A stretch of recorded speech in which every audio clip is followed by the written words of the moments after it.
I like the word energy because we know energy is real. It charges your phone. It gives us fuel. We talk about that from a scientific standpoint. It makes sense that you would have energy in your body. That's why you exercise and you eat. You're fueling yourself up. You're generating energy. And where is the lesson for us to care for it? And that's where I started to realize there was a massive gap. This is the Rebel HR Podcast, the podcast where we talk to HR innovators about all things people leadership. If you're looking for places to find about new ways to think about the world of work, this is the podcast for you. Please subscribe from your favorite podcast listening platform today and leave us a review. Rebel on, HR Rebels. Welcome back, Rebel HR listeners. Really excited to welcome back to the Rebel HR Podcast, Sam Smelter. You may remember Sam. We had her way back in episode 35, Weird but Effective HR. She is just an awesome person. And I invited her back to talk about all sorts of things related to the workplace. She has a book coming out in June of 2022 called Workplace Healers. And she has a podcast called the Heart of It podcast. Welcome back to the show, Sam. Thank you so much, Kyle. I'm so excited to be here. I loved our previous conversation and looking forward to continuing it today. Absolutely. And I'm just extremely excited to reconnect. And it's been almost a year since we last spoke. And we were talking before I hit record. It's like a lot has happened this year, but I also feel like it still kind of feels the same. And so it'll just be great to kind of catch up and see where you're at. One of the things that really prompted this discussion came from our community members. And I've been talking to quite a few of you, and I love discussing different topics with our listeners and getting connected to the HR community. But there was a common theme that has kind of continued to come up, and that has been, how do I manage all this stress? And how do I help my employees manage it? But then how do I personally work through all of the kind of the darkness of HR and scared employees and the challenges of today? And it seems like a lot of HR practitioners out there just feel a lot of weight. Mm-hmm. And so I want to talk about that a little bit. I think, we talked about this in our last episode a little bit, but I want to do a little bit of a deep dive into your approach on helping the workplace be more comfortable, not only for employees, but also for HR professionals. Yeah. And, Kyle, I think you started the conversation just perfectly by saying that, a year ago, a year has passed, but we have kind of been treading water per se. And I think even when we had that initial conversation, we were chatting and almost playfully like looking at tactics to kind of just navigate what we thought was going to be, hopefully, fingers crossed, a short burst in our added workload. And so much so, and I can tell you that even if I look at my clients in the last week, I have people that I was working with when we were recording the first time coming back because it's just too heavy and they can't handle it. And even the tools that we did to get them to be sustaining are just not enough anymore. And they're asking for further assistance. And, when we talk about stress management, we didn't have that figured out before all these things happened. Like that was on all of our lists for corporate wellness, figure out a stress management program that's effective so that we can have engaged and productive employees. And then we'll be part of that at some point as well. And now look at the climate. And I love that you said the dark side of HR. The whole world is just kind of in this dark, heavy place. And as HR professionals, we are holding the brunt of it, especially in the world of business. And I feel like I just think back to our first conversation and it was so fun and light. And now it feels so heavy because this is the reality for so many people. And it hurts me when people come into my office because I'm happy they feel safe here. But the fact that outside of there, they have to put up some massive armor because they're being responsible for so many things and looked to for so many things that none of us planned for this. Absolutely. And I think you used the right term. It's that heaviness. It's, you turn on the news and you see all sorts of negativity. You you walk in your office and there's somebody waiting by your door with like, hey, I got to tell you about this. This is really messed up, and I mean that, we deal with that so much in our day to day. And I think one of the biggest challenges that, I really struggled with, especially earlier in my career, was we take all that on. Right. And I think most of us in HR get into it because we want to help.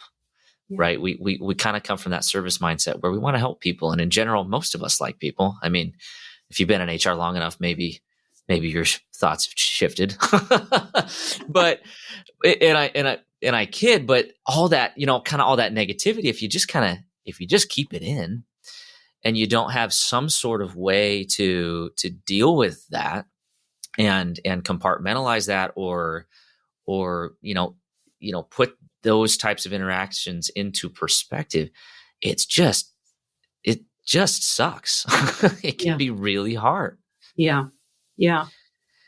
And, one of the things that, and forgive me, I won't completely retell this story because I think I did mention it on the first episode, but, my pathway started with the fact that I wanted to figure out employee engagement, starting with myself, because I found myself always routinely ending up in this place where I couldn't be of ultimate service. I couldn't help the people that I was all inspired to do. I realized that drive didn't last for an eternity. And I was terrified of that natural evolution where we see when you talk about jokingly, but we all know you've been in there long enough and all of a sudden your opinion is just a little more pessimistic and it just slowly gets to a point and then you retire kind of thing in the HR. And when I was on that path, it led me to Eastern modalities. So for the last 3-4 years, I've been studying and doing certificates in something called medical Qigong, which sounds really woo-woo. It's just a branch of traditional Chinese medicine. But what fascinated me about this, and in relation to the work that we do as HR practitioners, is that it focuses on something called the energetic body. It focuses on the fact that we're more than just blood and skin and bones. And we're also more than just this soul that's going to go to whatever your belief is on an afterlife, that there is something that makes you, Kyle, you, and me, Sam, and why there's connection and why there's dynamic and why there are people that are a cultural fit and not. It gave a tangible definition to those things by defining energy and the dynamics of my energy interacting with your energy. And that's why we have conflict. And that's why we have team building. And that's why all these things that we've been doing, it gave an actual physical context to it that I could describe. Now, what I discovered while doing this work is that HR practitioners, because we care for people so much, we're technically in a healing capacity, but we don't classify it that way, is that we're not trained with some of the things that doctors get, even massage therapists get, where they set boundaries with people so that they don't take on the stuff of their patients or their clients. As HR, we pretty much immerse ourselves in everybody else's stuff, whether that's your boss's stuff, whether that is an employee going through a horrible kind of health crisis. And we've done that since the beginning of our profession, now magnified by the current climate that we're in. And so what fascinates me is that before any of this happened, so before this heaviness that we're referencing, Kyle, we already were carrying so much as HR practitioners. And that's why we were really relying on this short burst of crisis time, because I think we all kind of intuitively knew we're not going to be able to survive this in the long haul with the current workload that we already had. And so just trying to put into context exactly what the situation is when you're experiencing and feeling that way, it's completely justified, because even though I like the word energy because we know energy is real. It charges your phone. It gives us fuel. We talk about that from a scientific standpoint. It makes sense that you would have energy in your body. That's why you exercise and you eat. You're fueling yourself up. You're generating energy. And where is the lesson for us to care for it? And that's where I started to realize there was a massive gap. We'll be back after a quick break. If you're a private practice owner, here's why you want to hire virtual assistants. Virtual assistants not only can perform all of the non-clinical responsibilities by supporting or replacing your current team, but they can do it at a fraction of the cost, all while improving the patient care experience. Virtual Rockstar was created for private practice owners by a private practice owner who wants to help you gain greater profitability and freedom. We'll teach you how to work with virtual assistants, all while helping bring a family out of poverty. Visit www.virtualrockstar.com today to learn more and book your free discovery call at www.virtualrockstar.com.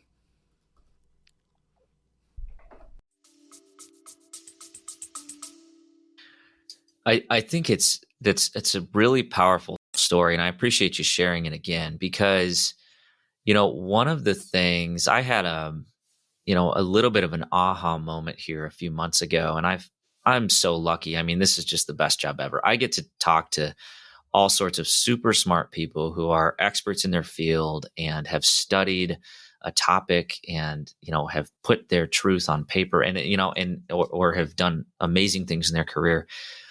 But one of the things that I've continued to hear is that, what we would consider woo-woo, like a mindfulness practice for those who are extremely accomplished seems to be kind of a common thread, that there's some methodology to manage the big ideas and the big stressors and the healthy boundaries, and when do I say yes and when do I say no, and that seemed to be a common thread.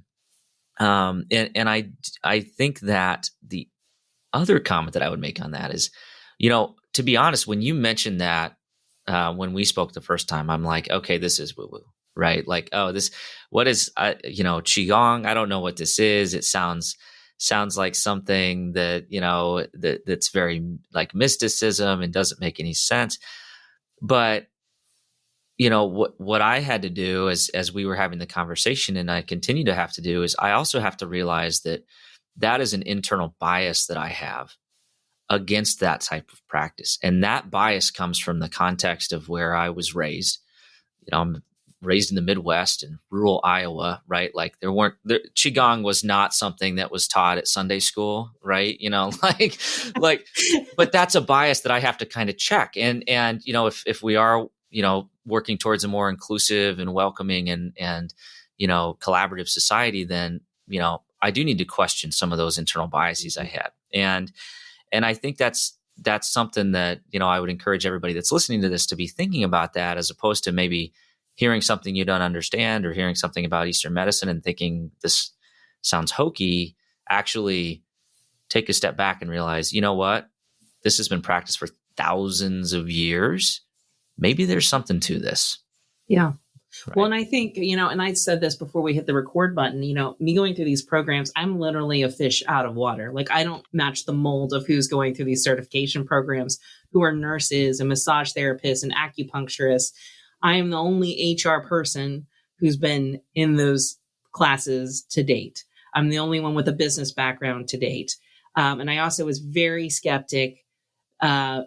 I'm the one in class when they talk about drinking something weird or doing some kind of weird cleanse. I'm like, you guys actually do that to yourself? And I remember there was one where they were talking about coffee enemas, which if you Google it, God bless you. But they were talking about the concoction for this enema, but nobody's talking about the actual process of an enema. And I just thought that was so backwards, because I'm like, it's almost like there's an assumption that everybody in this room is okay with giving themselves an enema. And I'm like, that's not okay. That's not real. And they saw my face and thought, oh yeah, we got to bring it down a couple levels. So, to your point, Kyle, I was right there where everybody has been. And I've basically been proven wrong time and time again.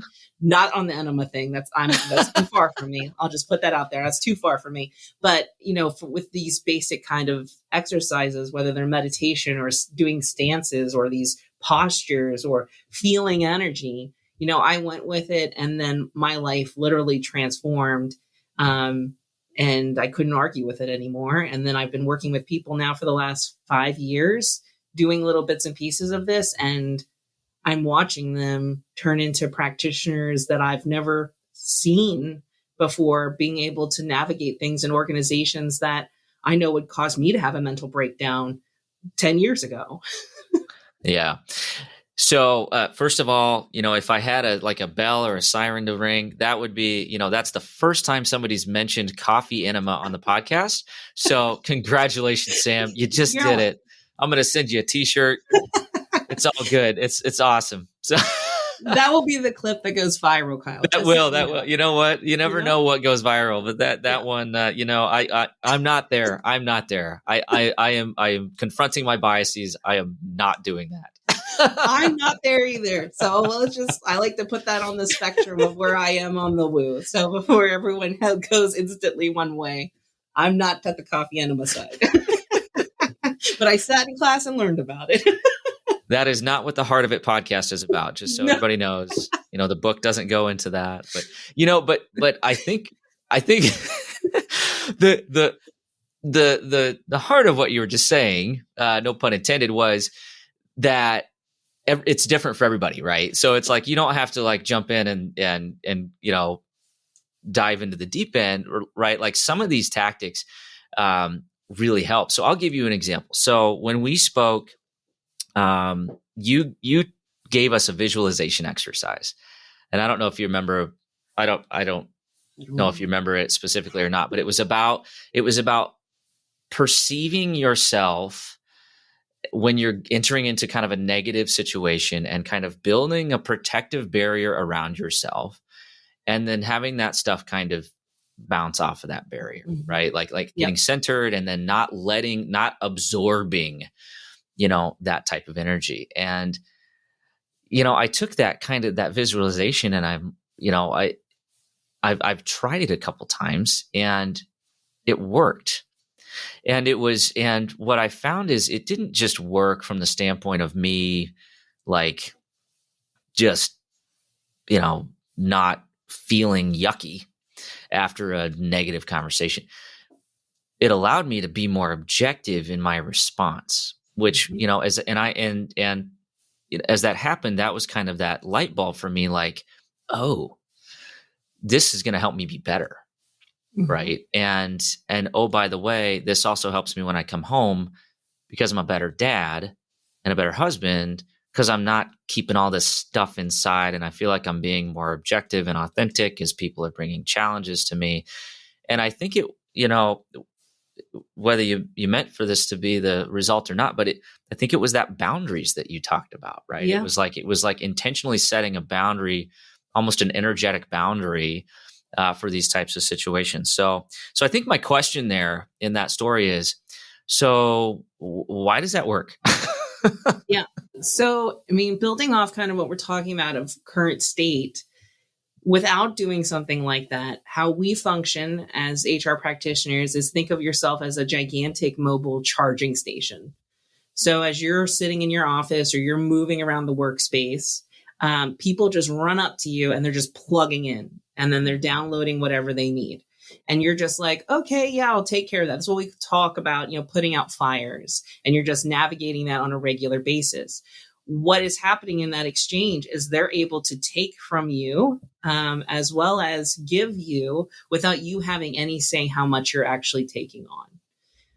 When you bubble up, or we say armor up, and you create this barrier, which is, it's a woo-woo boundary. It's giving an actual context and definition to a boundary. You get to say, I don't need you to plug into me. I can hear what you're saying, and I can answer that question objectively. And then I don't have to exert as much energy, because we know there are always problems that we don't need to know everything about it, or I don't have to be in there with you emotionally. Then you can have someone, let's say that you have an employee who loses a loved one to COVID. They come in, they've been off, they seem emotionally off at work. You bring them in because you want to console them.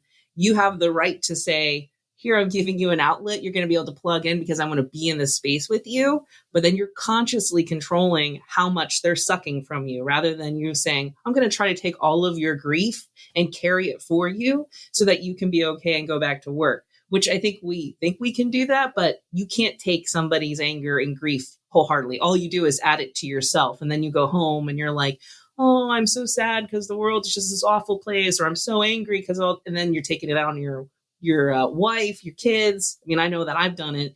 And so really why it works is because you're training yourself to say, I'm an energetic being. I only got so much energy every single day. And now I'm going to control how much I'm going to give and take and how much I'm going to preserve for the people who I love the most at home. Because I hope that's usually the case. If you don't love those people the most at home that you're going home to, then maybe reevaluate your priorities. That's another podcast, probably. Yes, probably. This episode is brought to you by Namely. The role of HR has changed drastically over the last couple of years. With remote work on the rise, constantly changing compliance requirements, and a historically competitive talent market, making sure your team is supported in their work and community is more crucial than ever. That's why you need Namely, the all-in-one HR solution that offers everything you need to set you up for success, along with dedicated support, giving you all the help you need to help your team.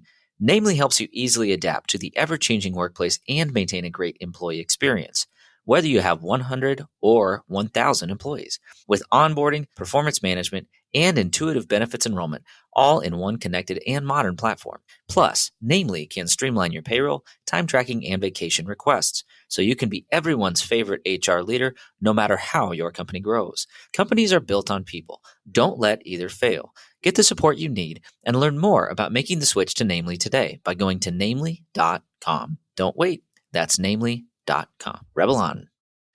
Absolutely. I think that's a really interesting visual. And I haven't really thought about it that way, but in that context, then, it almost, to me, I would think the next logical leap is, well, you only have so much charge to give, right? So if you're depleting your energy, then how do you kind of balance that, that give and take as the day and weeks and months roll on?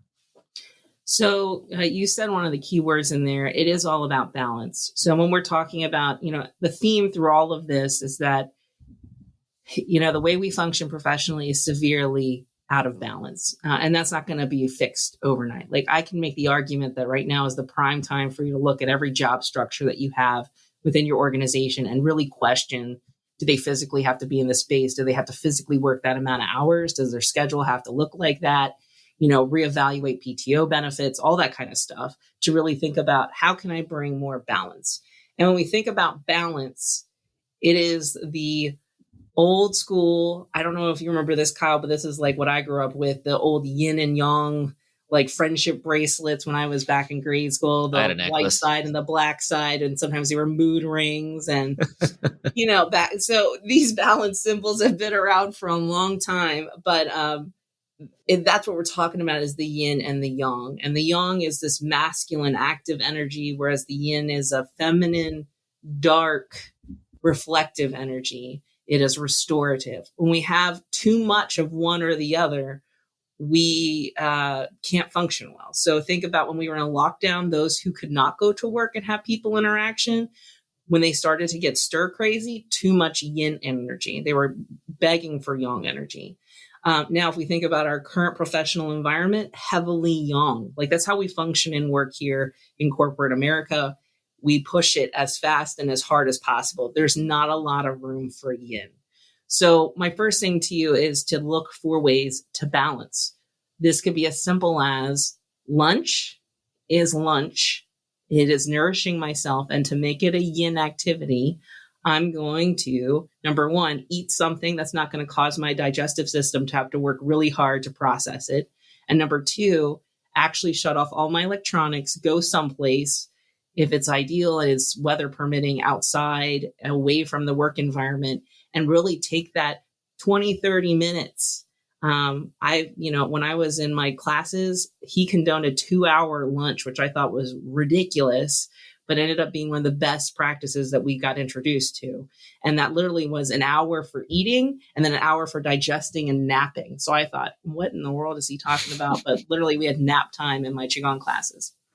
And so thinking about where can I incorporate more of this yin, this reflective practice, whether that's going to a meeting and then pulling out your pad of paper and reflecting and brainstorming on all the ideas that you had or insights that you caught on. Reflective practice is a form of yin. But when you're sitting there doing like payroll tasks, safety compliance, all those are young, active activities. And so one of the things I would, challenge you to do is think about what's yang, what's yin in my place, and what are the percentages, and how can I try to bring them back so that they're 50-50. You're not going to get there because that's going to take a while, but how can I start increasing that so that I have more balance? And if I can't do it during my workday, that's when you reevaluate what happens when you do go home.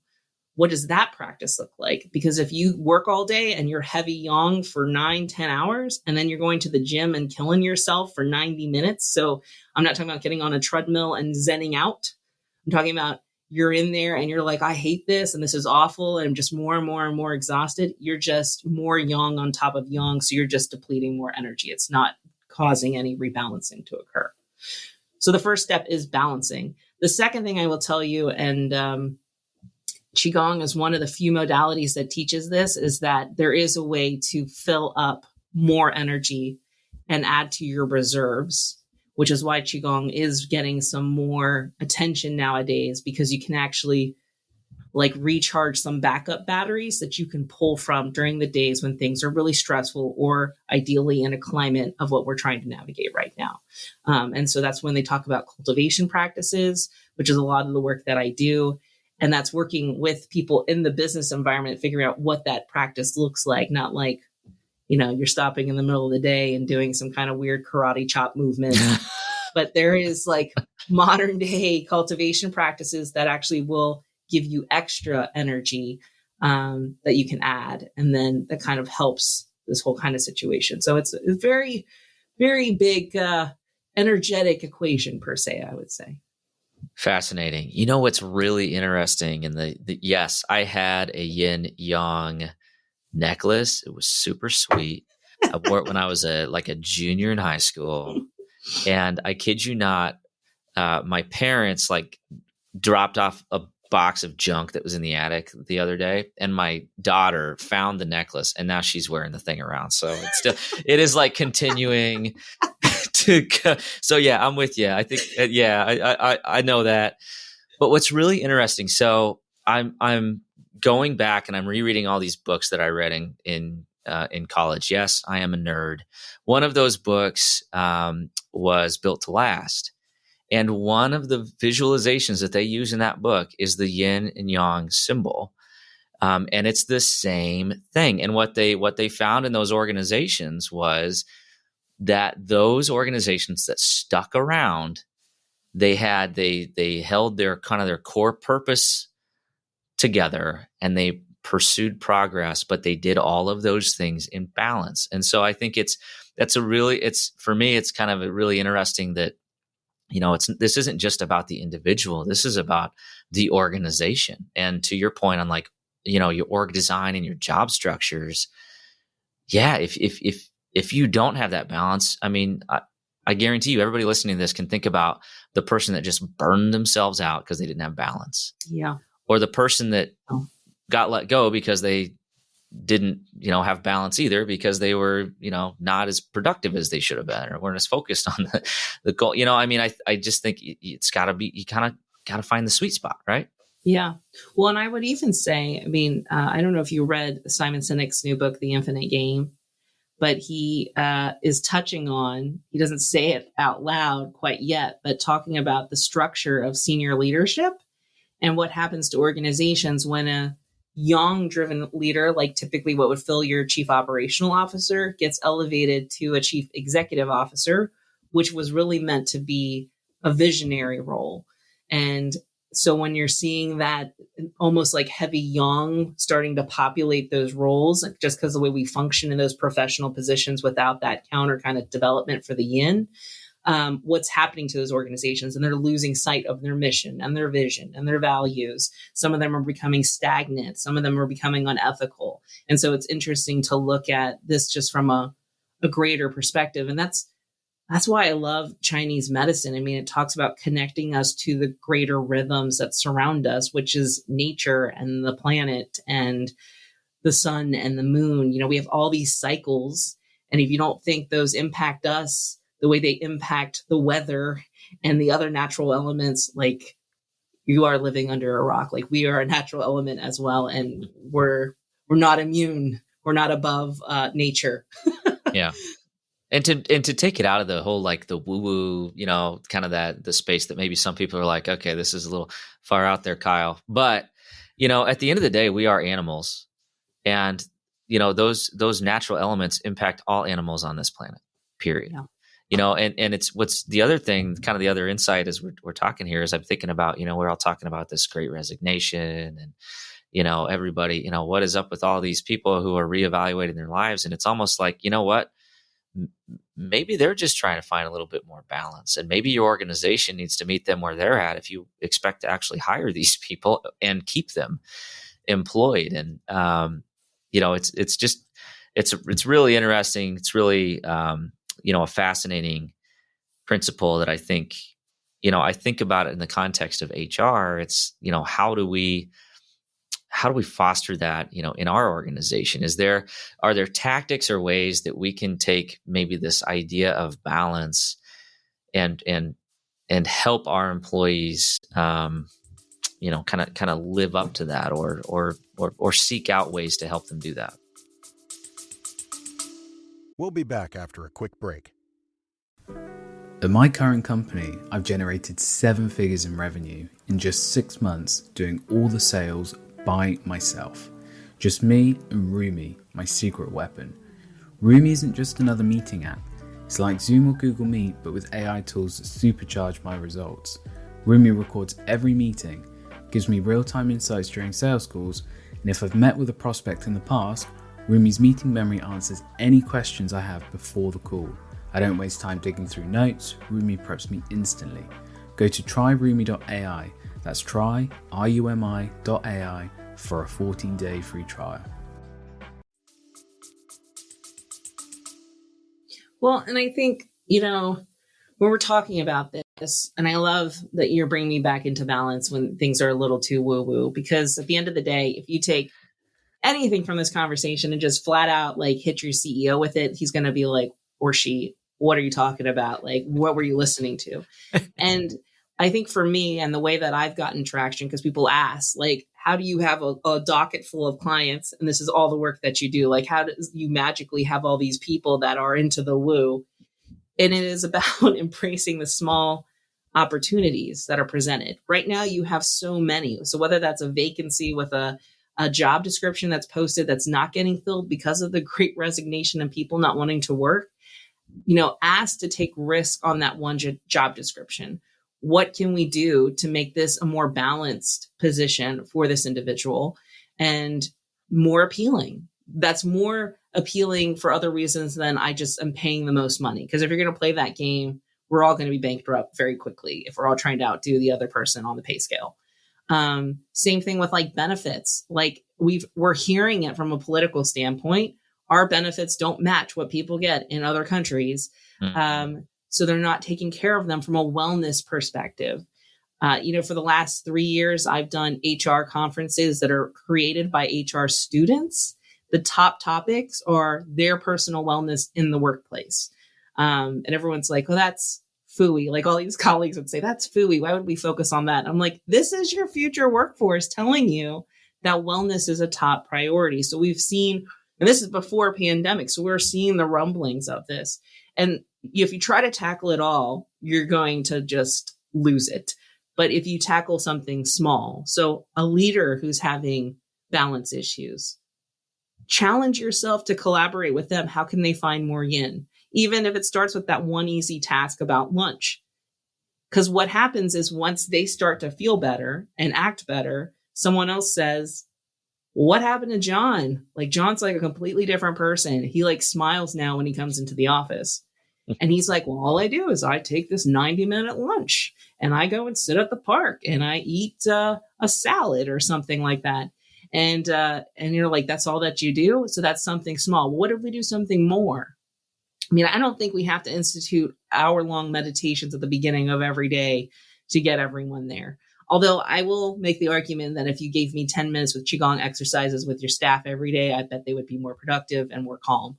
But that's when we're on the other side of the woo-woo scale. And when more people are doing coffee enemas. Brought it full circle, Sam. That's I love right. it. I love it. That's There you go. that was masterful that you worked that in again. So okay, now we just got to work it in a third time, and then so I do think it is really it's really interesting. It's it's like starting a ripple, right? And it's about being more mindful. And I feel like the things that you just recommended, like, does anybody think it's a bad idea to rework a job description that ensures that the job is a realistic job preview and make sure that that job is appropriate for the person you're hiring? And if it's like asking somebody to do too much, then maybe we need a different job profile, right? Like, and that's our job, right? That we can impact that. Like, what does this work design look like? What does this organizational design look like? Why does this leader have 65 direct employees? There's no way in the world that they're going to be an effective leader or have any time to do anything besides deal with employees. So it's like, okay, well, maybe we need to we have those conversations and decisions all day long. And if you think about it in a different context, it could be pretty life-changing in my opinion. And I would say, you talk about having not doing an hour-long meditation for your team, but you do need to make a workspace allow for mindfulness, in my opinion. You have to. I know. So we're building a new building, which is a wonderful and exciting and frustrating project at the same time. But a lot of dialogue's been around quiet space.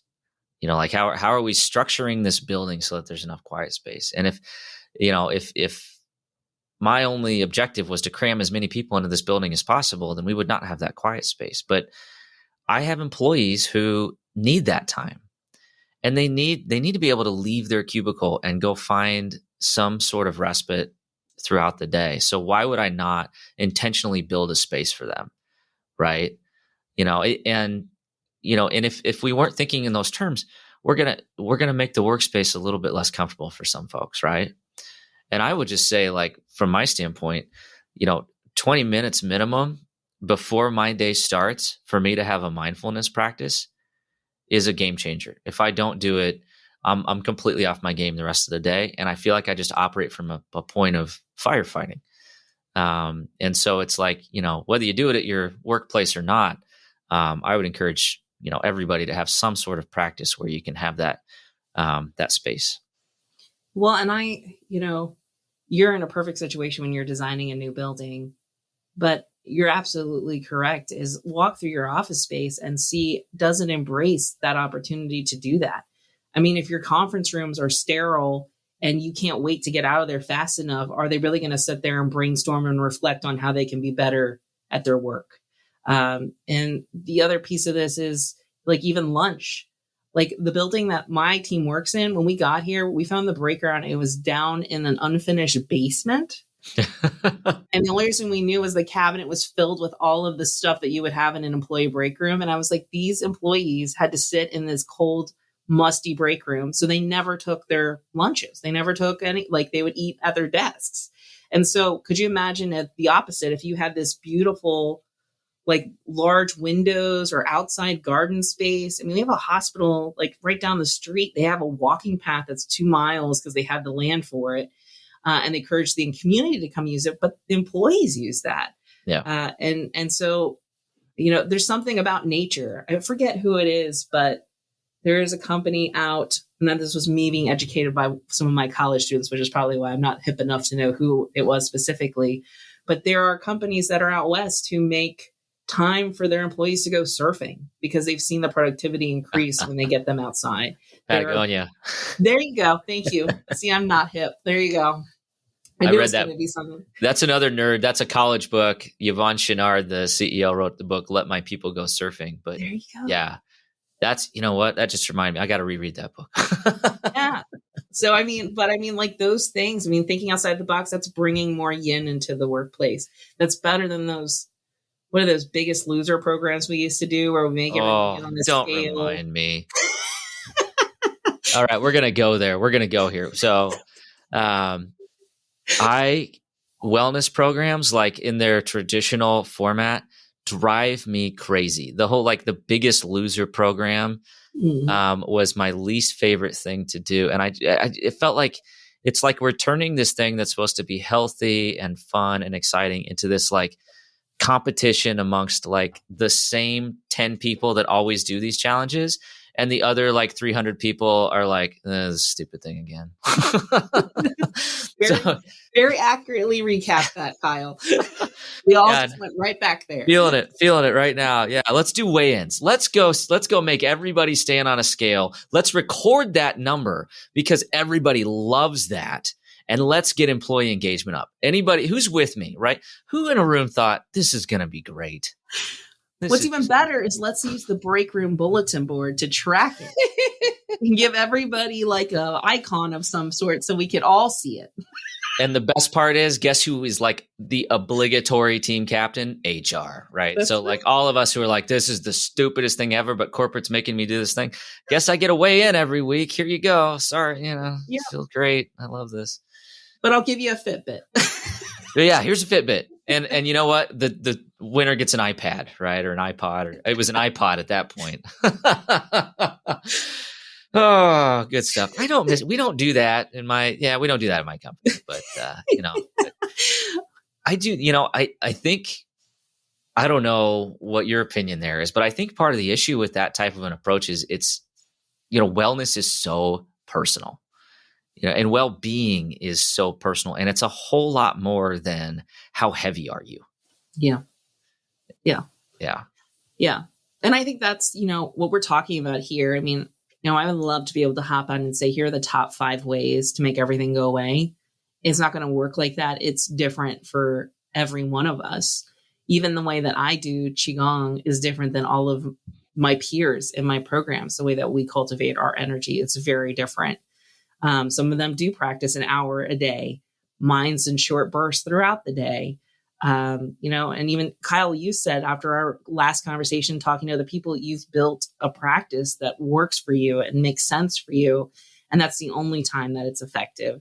If you try to pick up something, you might get a piece of a part that's meant to be your practice, and just recognize that. Don't think that one's supposed to be the answer. And if you can't do it, that you're a failure and it doesn't work for you. My biggest pet peeve is when people say, I can't do that. I can't quiet my monkey mind. I'm just a very active person. What I hear is you're a very young person and you even need yin more than ever. So you just described me 100%. I mean, to get a little bit personal here. So I am a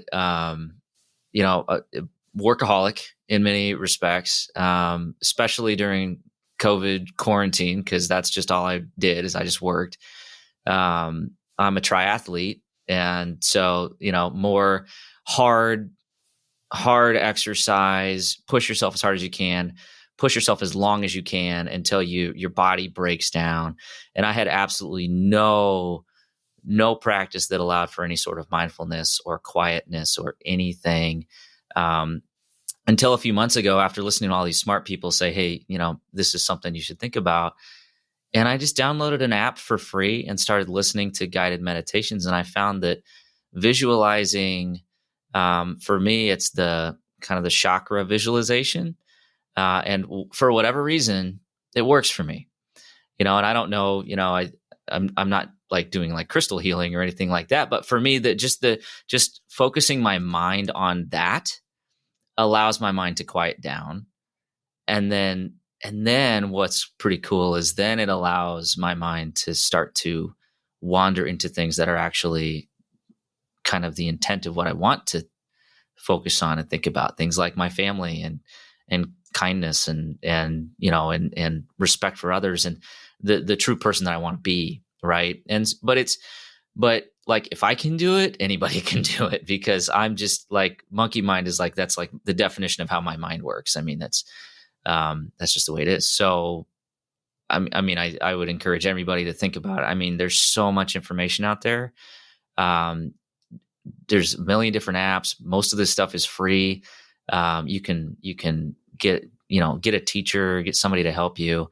And with that in mind, Sam, I want to ask, how can our listeners connect with you and learn more about your practice and get a little bit more information on this topic? Yeah, absolutely. So the best way to get a hold of me is to go to our website, which is theheartcenter.com. It's spelled HRART, like HR Art Center. So my center is completely devoted to HR practitioners and helping them, because that's how dedicated I am to this work. And just a couple things to plant seeds. I know the reason why you brought me on, Kyle, and we have a program that's like an 8-week disengagement detox program that's specially made for HR practitioners to basically in 8 weeks feel like yourself again and remove all the heaviness that's happening. We do that in group coaching. So it's also a great supportive community when you hear about that you're not alone with all of this. And then the other piece is, if you're somewhat intrigued by Qigong, I know it sounds really woo-woo, and my dad would say that he thinks this whole thing is a gigantic scam as I tell you this, so that you know what I live. Yeah. But we do distance healing as well. So that means that wherever you are, I can actually connect with you on Zoom and do the energy protocols to care for your energy, which is removing things that doesn't serve it, give you more energy, and also make you more balanced.